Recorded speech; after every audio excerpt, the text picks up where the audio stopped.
कल की क्लास में आप दोनों थे। Yes ma'am. ओके, सो एक बार बस मैं क्विक ओवरव्यू शेयर कर देती हूँ कि कल क्या क्या था हमने, उसके बाद नेक्स्ट देखते हैं, ठीक है।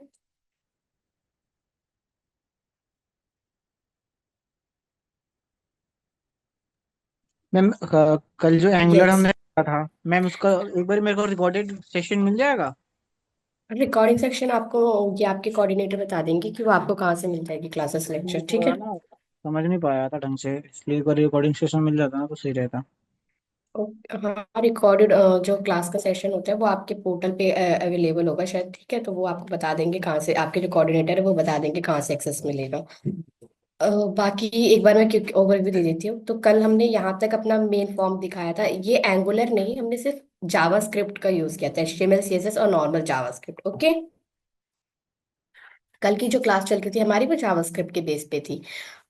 तो हमने क्या किया था, नॉर्मल एक यूजर, एक एपीआई गूगल से ली थी। मैम कल जावा स्क्रिप्ट की क्लास थी या फिर ये एंगुलर की क्लास थी? जावा स्क्रिप्ट की, कल हम जावा स्क्रिप्ट पढ़ रहे थे, प्योर जावा स्क्रिप्ट, ओके। मैम समझ नहीं पा रहा हूँ, मतलब जावा स्क्रिप्ट यस।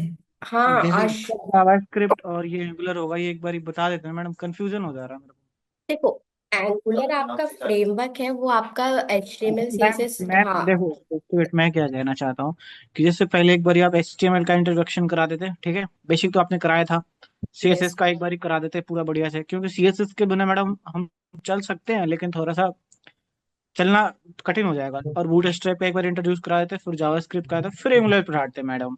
क्योंकि जावास्क्रिप्ट के बारे में थोड़ा सा नॉलेज मेरे को भी चाहिए, मैंने पढ़ा है जावास्क्रिप्ट बट उतना ढंग से नहीं पढ़ा है। तो बिना जावास्क्रिप्ट के मैम एंगुलर कैसे हो पाएगा पॉसिबिलिटीज? अब लड़के को जावास्क्रिप्ट अब सी लैंग्वेज पता ही नहीं है उसको, अब जावा पढ़ेगा तो फिर तो टफ हो जाएगा ना आशीष, काम। आप पहले क्लासेस पूरी लेक्चर ध्यान से सुनो। मैं क्या कह रही थी कि कल मैंने जावास्क्रिप्ट ही स्टार्ट करवाया था सेशन में, नॉर्मली मैंने एंगुलर आपका स्टार्ट नहीं करवाया। अभी जितनी भी क्लासेस चली है सिर्फ उनमें मैम तो इंट्रोडक्शन। जावास्क्रिप्ट में यस। मैडम, जावास्क्रिप्ट तो आप स्टार्टिंग से पढ़ाओगे ना, तो ये तो थोड़ा सा एडवांस हो गया मतलब। एडवांस की बात देखो, अब करते हैं कि अब जावास्क्रिप्ट में ही अगर आपको यहाँ पे हम फुल स्टैक की बात करें, अगर मैं जावास्क्रिप्ट में भी आपको लेट वैसे की कॉन्स्ट बात और वेर है बताना चाहूंगी। जावास्क्रिप्ट, थोड़ा सा स्टार्टिंग से बिगनर से तो पढ़ाइए मैडम। अब एक ही बार एडवांस बच्चों को बता दोगे तो फिर बच्चे तो रह गए फिर। देखो, एडवांस की बात कुछ नहीं है इस पे, क्या मैंने नॉर्मल फंक्शन बनाया था कि मैं कह रही थी कि हम जावास्क्रिप्ट पूरा ना पढ़ के हम प्रोजेक्ट में जो भी टॉपिक्स यूज कर रहे थे मैम नहीं हम मैडम उसको देखो, डिटेल कर रहे। आई डोंट क्योंकि स्टिल देखो, रकम। अगर आप नहीं, जावास्क्रिप्ट मेरा पूरी। कंसर्न क्या है, मैं क्या चाहता हूँ कि जैसे एक बार आप जावास्क्रिप्ट पूरा पढ़ा दीजिए और एक प्रोजेक्ट हमें बनवा दीजिए। उससे क्या होगा कि हम जावास्क्रिप्ट एटलीस्ट सारा फंक्शंस जान जाएंगे, ठीक है। और जब फंक्शंस जान जाएंगे तो हम प्रोजेक्ट भी होने में हेल्प हो जाएगा। तो आशीष, आप पहले लेक्चर तो ध्यान से सुनते। पहले देखो मैंने क्या करवाया, मैंने इसमें एडवांस कुछ भी नहीं कराया है। जब फ्रंट एंड के अंदर आप जावास्क्रिप्ट पढ़ते हो तो वहां पे बेसिकली आप जावास्क्रिप्ट पे डॉम मैनिपुलेशन के साथ ही वर्क करते हो, ठीक है। तो जब भी हम मैम फ्रंट, बस हाँ, यही है कि बस कल ना पल्ले नहीं पड़ा मेरे, सच्ची पूछो तो। क्योंकि आप क्लास में लेट आए थे। आप नहीं कब मैम, क्लास? 10 10 10 मिनट लेट था, आई अंडरस्टैंड।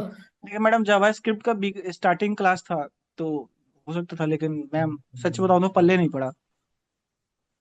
इसलिए मैं कह रहा हूँ, वरना ओके। आपने जावा पढ़ाया मैडम, मेरे को कोई शिकायत नहीं थी, जावा मैंने पढ़ा अच्छे से, समझ में आई जो भी पढ़ाई। लेकिन बस ये कल्ले पल्ले नहीं पड़ा था मैडम। देखो, अगर मैं जावास्क्रिप्ट का पूरा सिलेबस खोलती हूँ आपको, एक सेकेंड।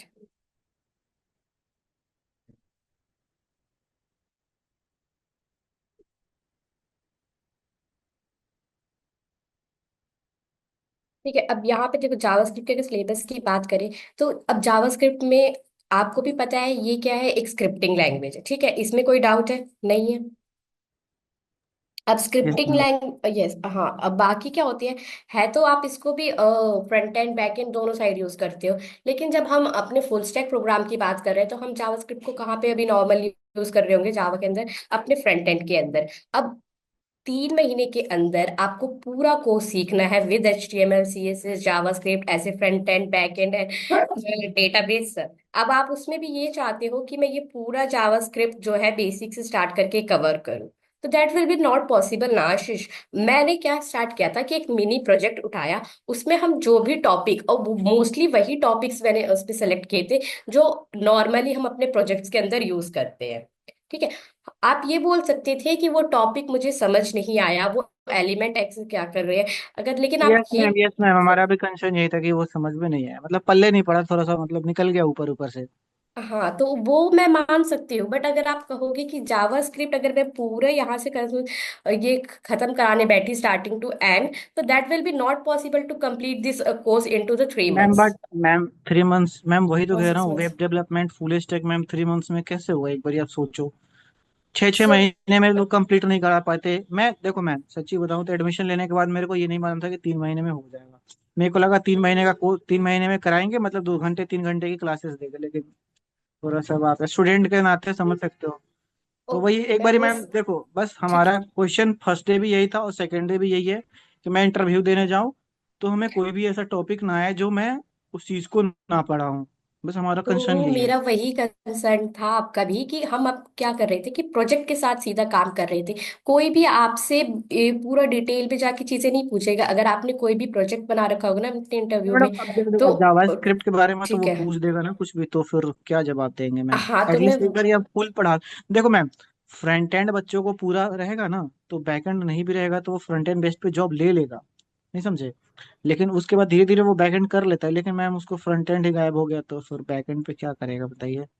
देखो, अगर आप ये कह रहे हो कि जावा स्क्रिप्ट ही कंप्लीट करेंगे, तो दैट मैं ये अभी भी कह मैम, रही हूँ कि एक बार जावा देखो, स्क्रिप्ट पूरा जावा कंप्लीट नहीं। स्क्रिप्ट एक बार एक अच्छे से कंप्लीट हो जाएगा ना मैम, तो एंगुलर जेएस रिएक्ट जेएस जावा स्क्रिप्ट का ही फ्रेमवर्क है। उसको समझने में आपको कम, हमें समझाने में आपको भी कम मेहनत करना पड़ेगा और हम भी इजीली समझ जाएंगे। तो इसलिए कह रहा हूँ एक बार जावा स्क्रिप्ट पर ध्यान देते और बस सीएसएस और पढ़ा देते, बस देखो, जावा स्क्रिप्ट और सीएसएस। जो वेरिएबल, आप पहले ध्यान से पीयूष, आपका भी कोई क्वेश्चन है ऐसे सेम जावा स्क्रिप्ट से रिलेटेड? हाँ मैम, बस मुझे भी वही सेम प्रॉब्लम था मैम, थोड़ा बेसिक से ना समझ में नहीं आ रहा था। ओके, तो देखो, हमने मेनली अपना वैरलेट और कॉन्स्ट का डिफरेंस देखा था। आशीष, ये आपने समझा था? यस मैम, वायरलेट ये को। ये तो आपका क्लियर था कि हम जो वेरिएबल्स है वो किस तरह से डिक्लेयर करते हैं जावास्क्रिप्ट में नॉर्मल।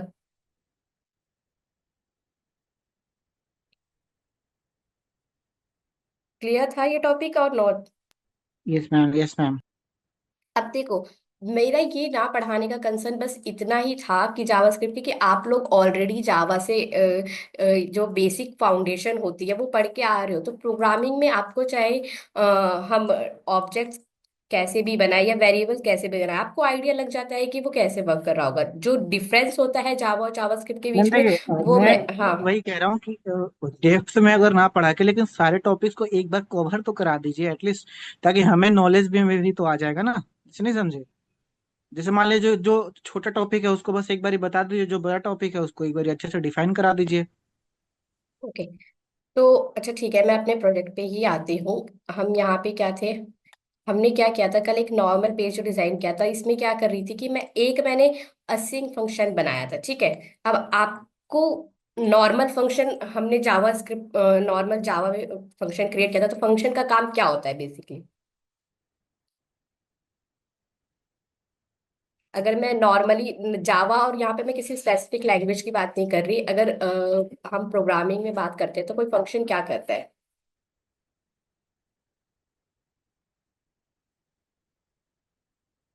मैम फंक्शंस, जैसे मान लो मैं कोई फंक्शंस बना दे तो वो वर्क करके इजीली हमें उसको फिर से रिकॉल ठीक करने है, के लिए कोडिंग नहीं हमने करना पड़ेगा। फंक्शन कुछ नहीं, उसका सेट ऑफ प्रॉपर्टी और उसका बिहेवियर हो गया कि वो क्या करने वाला है। ठीक है, ये है हमारा फंक्शन। टास्क कंप्लीट करते हैं। ओके, तो अब हमने क्या किया था कि यहाँ पे नॉर्मल फंक्शन ना बना के अब फंक्शन डिक्लेयर करते हैं कैसे। अब मैं आपको, ये आपका कहना था कि बेसिक से स्टार्ट करूँ, तो अब यहाँ पे आपको बताना था कि जावास्क्रिप्ट में फंक्शन डिक्लेयर कैसे करते हैं। तो फंक्शन के लिए अब यहाँ पे अगर मैं लिख रही हूँ कि फंक्शन बनाने के लिए पहले मैं एक फंक्शन कीवर्ड लिखना होता है, उसके बाद फंक्शन का नेम।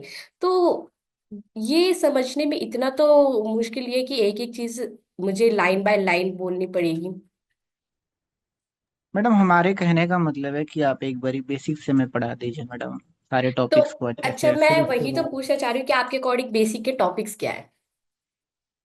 अगर आप ये कह रहे हो कि बेसिक से स्टार्ट हो, तो आपके अकॉर्डिंग बेसिक के टॉपिक्स क्या है जावास्क्रिप्ट के?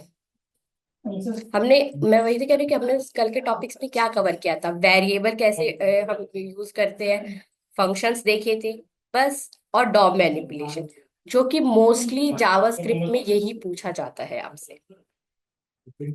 अगर आप कोई भी इंटरव्यू अटेंड करेंगे तो वो आपसे क्या इसी बेस पे क्वेश्चन पूछेगा कि आपको जावास्क्रिप्ट पे फंक्शन बनाना आता है या नहीं, आप जो आपके एचटीएमएल एलिमेंट है उनको डॉम मैनिपुलेशन के थ्रू मॉडिफाई कर सकते हैं या नहीं, या फिर इवेंट।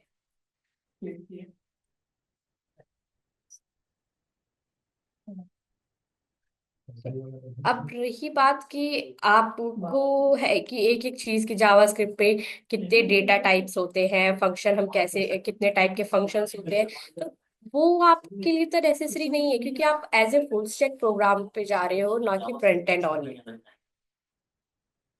मैम तो वही तो कह रहा हूँ, फुल स्टैक है तो सारी चीजें तो नॉलेज तो होनी चाहिए एटलीस्ट। तो फुल स्टैक में हम उतना ही प्रोजेक्ट को लेके कवर करेंगे जितना आपको एफिशिएंट हो कि आप उस प्रोजेक्ट के अंदर जो फंक्शंस यूज हो रहे हैं उनको काम कर पाओ। मैम जो बंदा पहले से जानता ही नहीं हो वेब डेवलपमेंट के बारे में, मैंने तो एटलीस्ट फ्रंट एंड के बारे में पढ़ रखा है थोड़ा, तो मेरे को मालूम है। लेकिन जिस बंदे को पता ही नहीं होगा मैडम, वो कैसे करेगा बताओ? वो तो फुल स्टैक का कोर्स लेकर के मैम क्या करेगा फिर?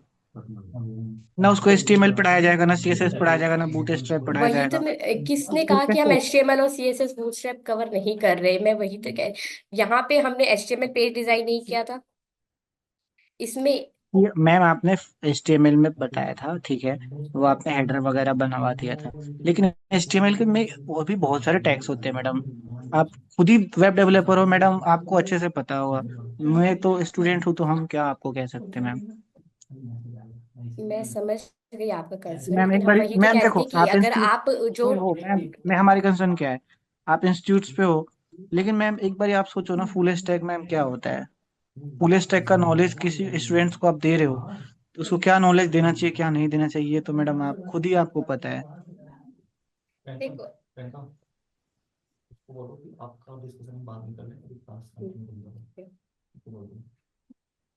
आशीष देखो, अब आपका जो ये जावास्क्रिप्ट का कंसर्न है कि हम कैसे करेंगे, उसका मैं मैम बाद में जावास्क्रिप्ट आपसे का कंसर्न नहीं है, कंसर्न यही है हाँ कि मैं फुल स्टैक का है मैडम, फुल स्टैक का कोर्स है मैम, थोड़ा सा, क्योंकि देखिए हम ऑलरेडी कॉलेज पास आउट है, हमें चाहिए प्लेसमेंट, तो अब थोड़ा सा नॉलेज बढ़िया से हो जाएगा ना, तो हम भी एटलीस्ट कह पाएंगे कि हमने स्ट्रू वैली से करा है कोर्स।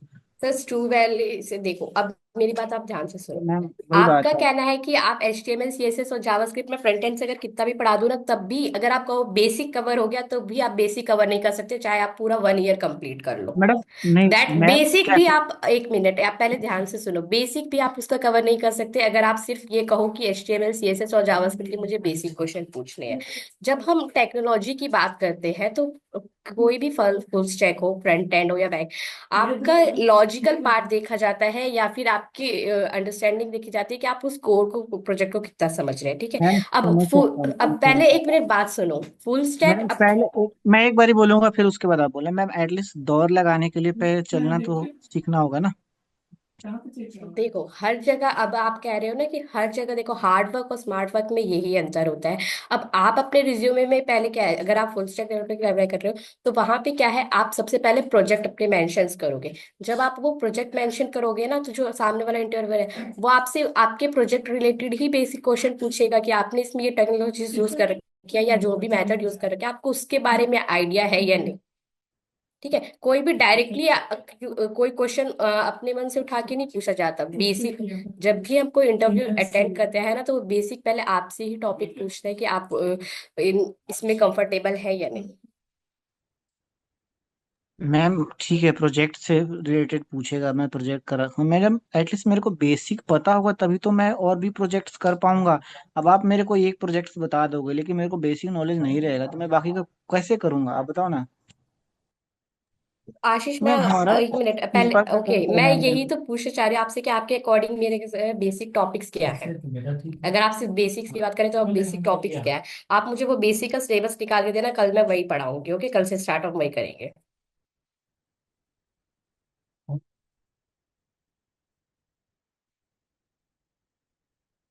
ओके,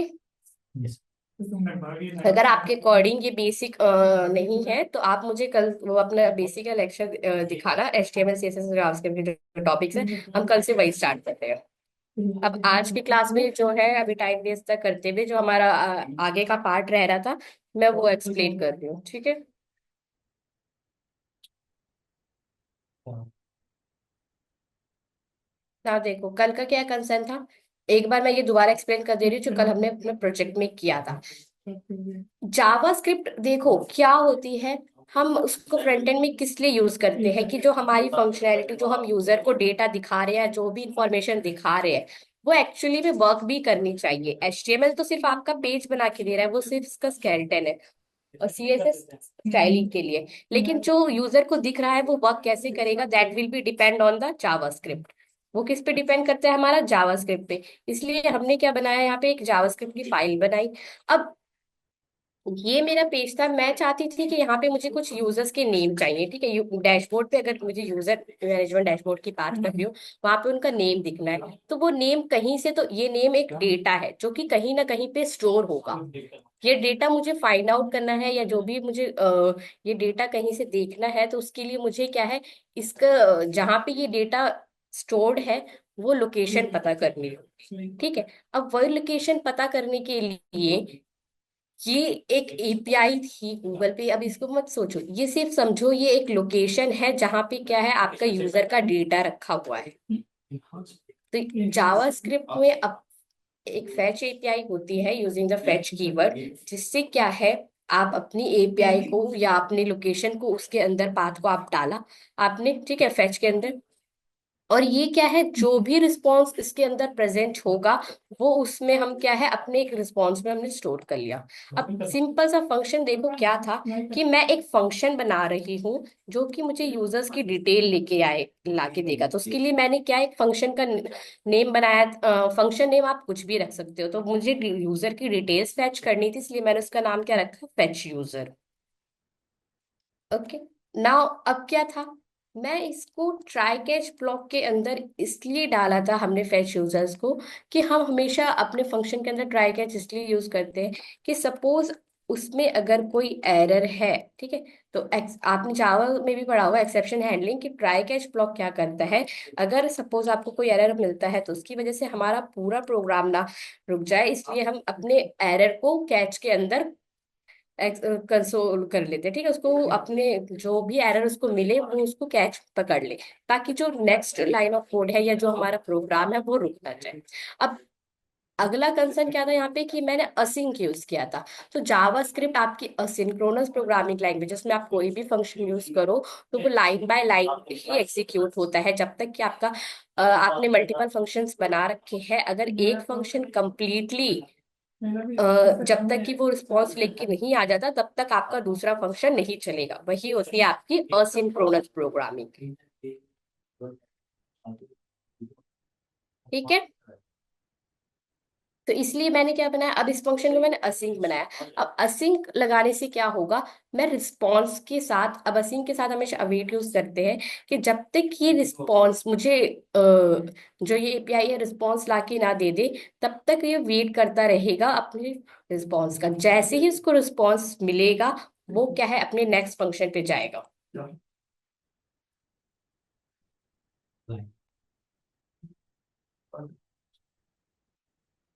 ठीक है। तो ये फंक्शन अब ये असिंक फंक्शन बन गया हमारा, जिसको मैंने क्या ट्राई कैच ब्लॉक के अंदर लिखा था।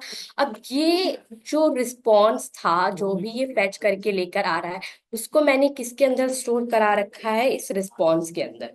तो अगर मैं कंसोल डॉट लॉग रिस्पॉन्स करूं, अब जावा में कुछ भी प्रिंट कराने के लिए आपको अगर डॉम के अंदर देखना है, तो हम कंसोल डॉट लॉग का यूज करते हैं,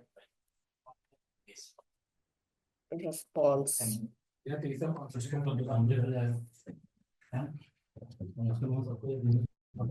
पे देखो, ये रिस्पॉन्स आपको मिलेगा कंसोल के अंदर, ठीक है। तो ये रिस्पॉन्स देखो किस फॉर्मेट में आ रहा है, यहाँ पे सिर्फ आपको रिस्पॉन्स का डेटा नहीं मिल रहा है, यहाँ पे बॉडी के अंदर आपका जो ये पूरा डेटा है, आपका एपीआई वाला फैच है, ठीक है। उसमें इसके अलावा भी और क्या क्या जो स्टेटस कोड है वो लेके आ रहा है।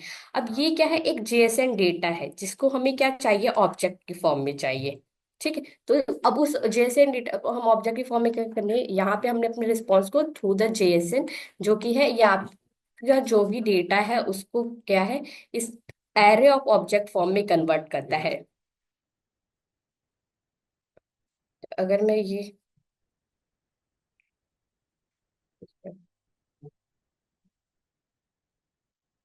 मुझे ये जेएसएन फॉर्मेट चाहिए था डेटा का। और अभी क्या है, जो रिस्पॉन्स है मेरा, वो रिस्पॉन्स किस वे में आ रहा है,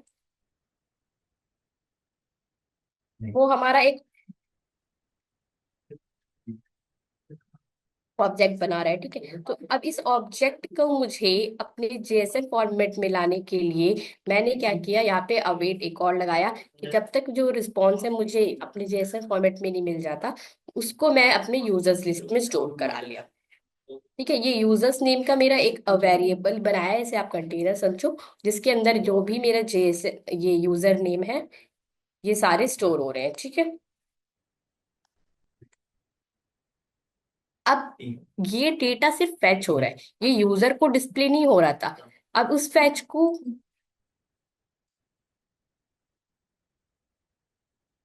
अब यहाँ पे जो लिस्ट बना रखी थी हमने, यूजर लिस्ट, इसके अंदर यूजर को लिस्ट दिखाने के लिए एक फंक्शन बनाना पड़ेगा, व्यू यूजर, या फिर आप जो भी रेंडर डिटेल कर रहे हो, जिससे कि यूजर क्या है उस इंफॉर्मेशन को देख पाए। तो हमने क्या किया, एक रेंडर यूजर करके फंक्शन बनाया, और जो भी यूजर, जितने भी यूजर यहाँ पे डेटा में अवेलेबल थे, उनके लिए एक डिजाइन रेडी कर लिया, ठीक है। क्योंकि अभी यहाँ पे क्या है, कोई डिजाइन रेडी नहीं था हमारा, क्योंकि वो डायनेमिक डेटा आ रहा है, हमें नहीं पता वहां पे कितने यूजर्स प्रेजेंट है। तो हमने क्या किया, एक फॉर ईच लूप लिया। ओके, फॉर ईच आपको भी पता है सबके लिए सेम वर्क करता है। अब फॉर ईच के अंदर क्या है, हमने अपने यूजर्स को पास किया, और उसके अंदर जो स्टाइलिंग चाहिए थी हमें सेव के लिए, एक लिस्ट चाहिए थी।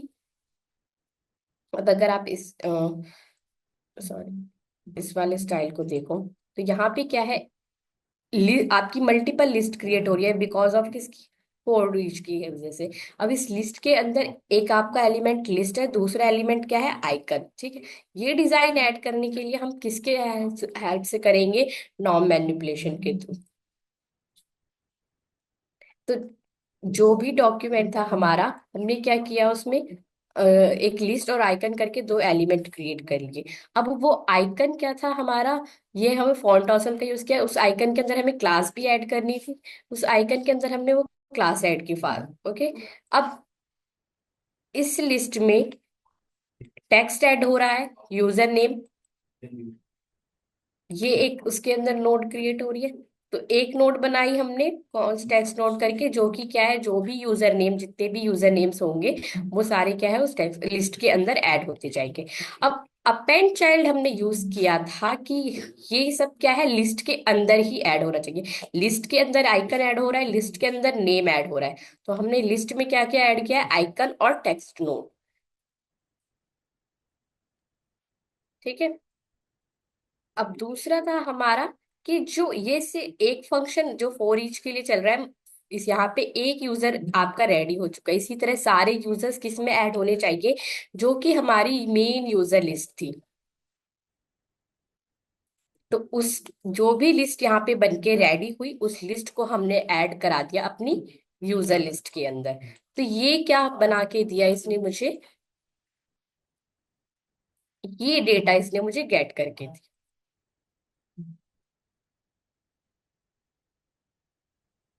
ठीक है। इस फैच यूजर को मैंने कॉल किया, तो अब इसके अंदर जो ये रैंडम यूजर बुला रखा था, इससे जितने भी यूजर्स क्रिएट हुए थे, उन सबको मेरी लिस्ट की फॉर्मेट में यहाँ पे डिस्प्ले करा दिया, ठीक है। अब ये देखो, ये डेटा डायनेमिक है, यहाँ पे कोई लिस्ट नहीं है यूएल के पास,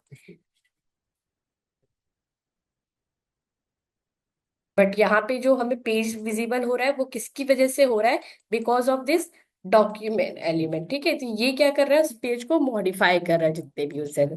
अब इसमें क्या था, हमारा कल का जो कंसर्न था, वो डेटा क्या है, अभी कहीं पे हमने सेव नहीं किया है, ये सिर्फ लोकल्स वेरिएबल में स्टोर है हमारे, जो भी डेटा है नॉर्मल वेरिएबल्स, जो कि अगर मैं पेज रिफ्रेश करूंगी, तो ये जो डेटा है, अगर जो हमने कल ऐड फीचर्स, ये तो आपका स्टोर है, ये जो एपीआई वाला डेटा है, लेकिन अगर मैं कोई नया नेम ऐड कर रही थी, तो वो जब तक ही ऐड रहेगा जब तक कि ये पेज रिफ्रेश ना हो, जैसे ही ये पेज रिफ्रेश होगा ये डेटा चला जाएगा। तो इसके लिए क्या चाहिए था कि जिस तरह से हमारा ये वाला डेटा एक लोकेशन पे सेट है, हम अपने उस डेटा को भी जो हम ऐड कर रहे हैं इसको भी हम एक लोकेशन बना के अपनी सेव कर ले। तो जावास्क्रिप्ट का एक फीचर होता है आपका लोकल स्टोरेज कर बिना डेटा बेस के भी आप जो भी जावास्क्रिप्ट में आपके पास डेटा है आप उसको क्या है लोकल स्टोरेज में सेव करा सकते हो। ठीक है। तो सपोज अब ये वाला अगर मैं आपको फॉर्म दिखाऊं तो यहाँ पे क्या है मेरा डेटा अगर मैं कोई नया यूजर ऐड करती हूँ तो वो रिफ्रेश के बाद भी सेव नहीं होगा। अब ये डेटा क्या है आपका, ये रिफ्रेश पेज किया मैंने उसके बाद भी क्या है डिलीट नहीं हुआ, बल्कि जो हमारा प्रीवियस फॉर्म था उसमें क्या है रिफ्रेश के बाद डेटा डिलीट हो जा रहा था।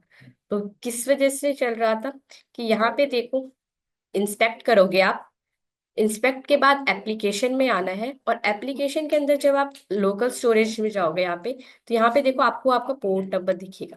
इस पोर्ट नंबर में क्या है आपकी यूजर जो लिस्ट है वो सारी क्या है यहाँ पे प्रेजेंट है यूजर्स के अंदर। ओके। तो इस यूजर लिस्ट को अब हमने क्या है बिना किसी डेटाबेस के अभी अपने लोकल एप्लीकेशन में जो लोकल स्टोरेज होता है वहां पे सेव करा लिया ताकि जो हमारा पेज चाहे कितनी भी बार रिफ्रेश हो ये डेटा यहाँ से डिलीट नहीं होगा।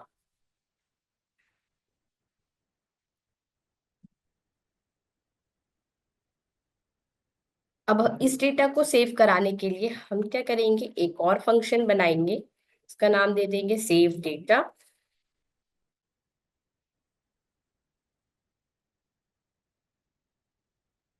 और ये सेव डेटा क्या करेगा, ये आपके डेटा को सेव कर रहा होगा लोकल स्टोरेज में। मैंने बना दिया cons user list save user करके डॉट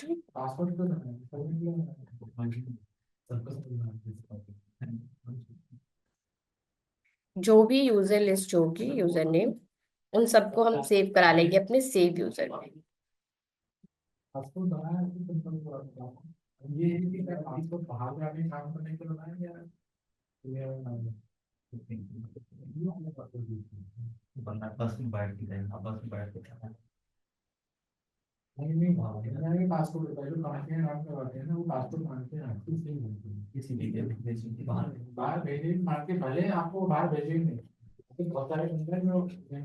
डायरेक्टली गेट ना करके हम क्या करेंगे यहाँ से इसको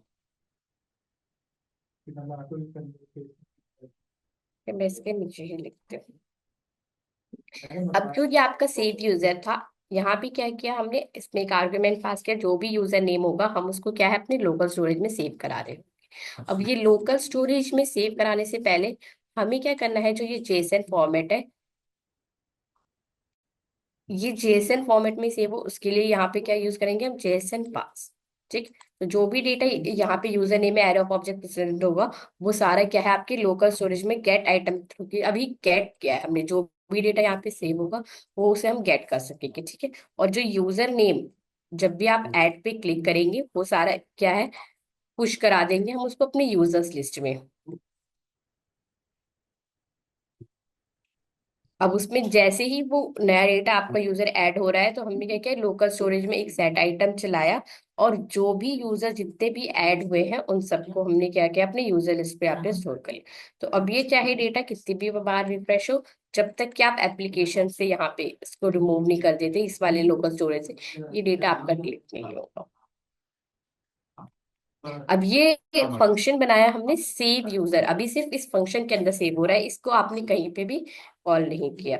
तो अब इसको आपको कॉल करने के लिए हम क्या करेंगे अपने ऐड यूजर फॉर्म में जाएंगे और जैसे ही आपकी यूजर लिस्ट अपेंड होती है हम इसको sorry, जो ये आपका रेंडर फंक्शन है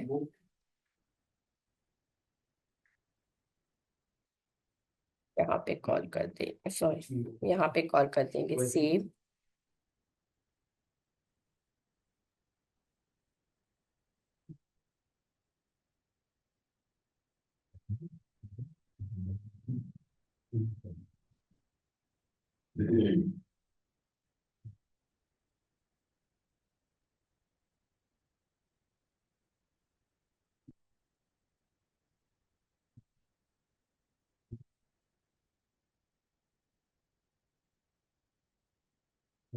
इस वाले फॉर्म को बंद करना है क्या?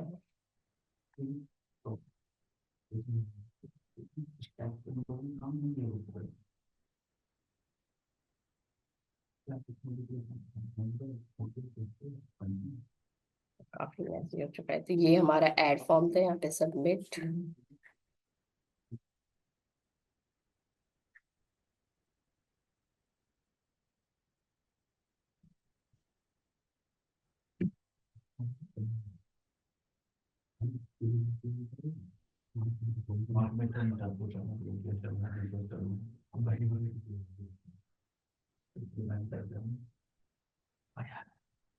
ये अब आपका यूजर ऐड तो हो गया है।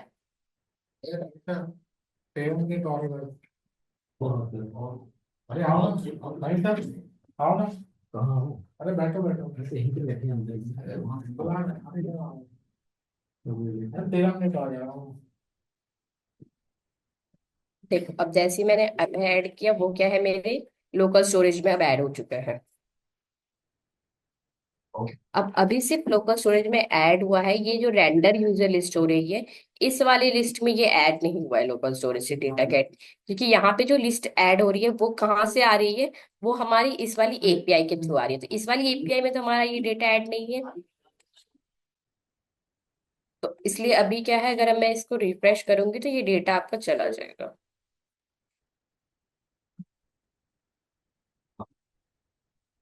If I will refresh it. अब अगर मैं चाहती हूँ कि मेरा डेटा दिखे, यहाँ पे क्या चलाऊंगी मैं, एक इफ एल्स कंडीशन, कि अगर लोकल स्टोरेज में डेटा प्रेजेंट है कॉन्स्ट,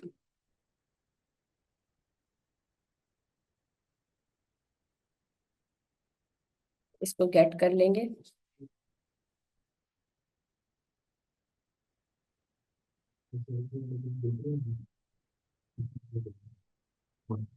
जो इसमें डेटा गेट हो रहा है वो किस नाम से हो रहा है, यूजर्स।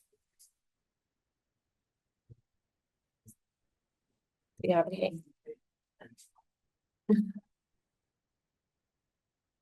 अगर आपका लोकल में डेटा प्रेजेंट होगा तो उसको गेट करके लाए।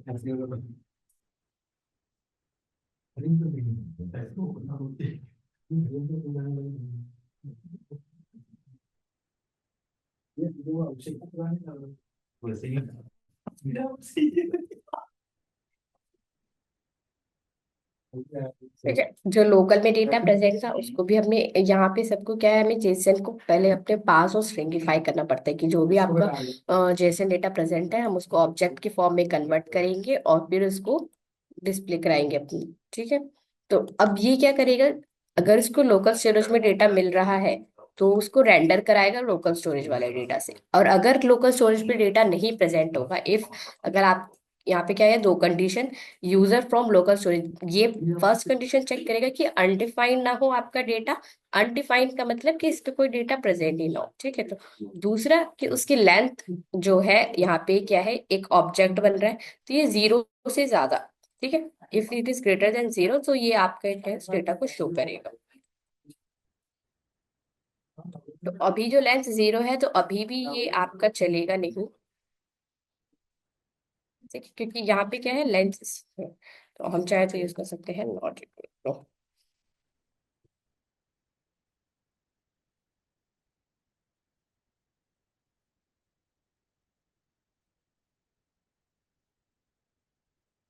डिफाइन दे दिया मे बी।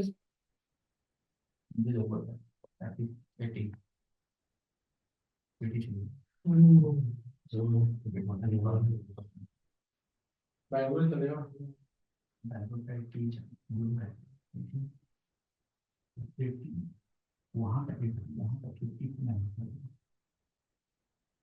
एटी अभी कितना देगा सर, अभी 80 तक तो 2 दिन लगेगा हम साल 1000 पर मंथ। अब ये रेंडर यूजर अनडिफाइंड आया है क्योंकि जो ये रेंडर यूजर है वहां पे हमें ये डेटा सेव नहीं कराया है, ठीक है। ये तो फैच के लिए था। जो व्यू करा रहे हैं डेटा हम, यहाँ पे जो ये लिस्ट व्यू दिख रही है उसके अंदर हमारा डेटा सेव नहीं हुआ है। इसके लिए हम यहाँ पे भी कॉल कर लेंगे अपना फंक्शन को।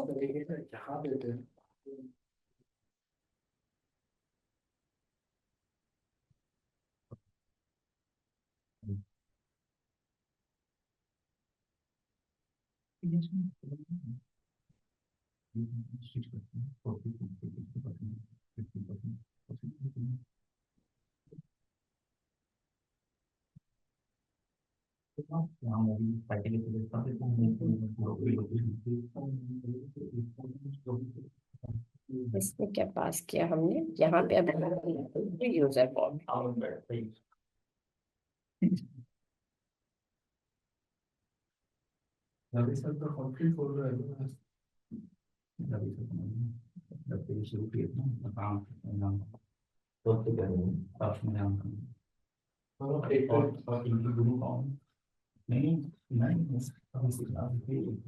अब देखो जो ये डेटा था हमारा यूजर वाला वो आ गया क्योंकि यहाँ पे जो स्पेलिंग थी यूजर्स थी।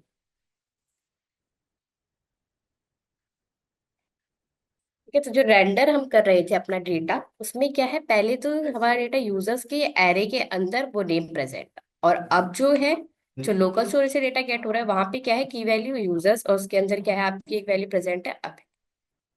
तो हमने यहाँ पे दोनों पास कर दी कि अगर उसको ये वाला डेटा मिल रहा है तो ये दिखे, अगर उसको यूजर्स मिलेगा तो वो डिस्प्ले हो।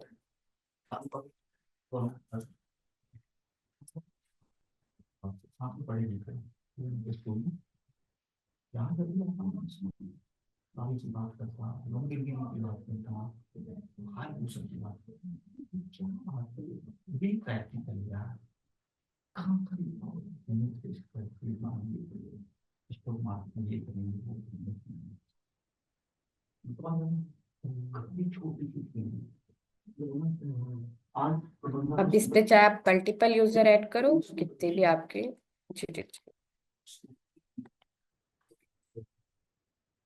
और मैं कितनी भी बार रिफ्रेश कर लूँ उसको, ये डिलीट नहीं होगा क्योंकि ये सारे कहाँ है आपके यूजर्स के अंदर आके सेव हो चुके हैं।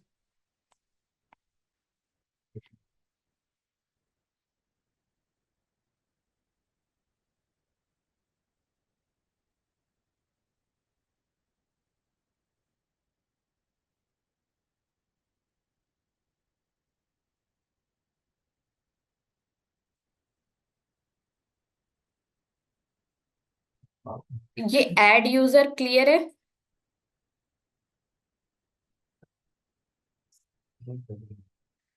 हेलो।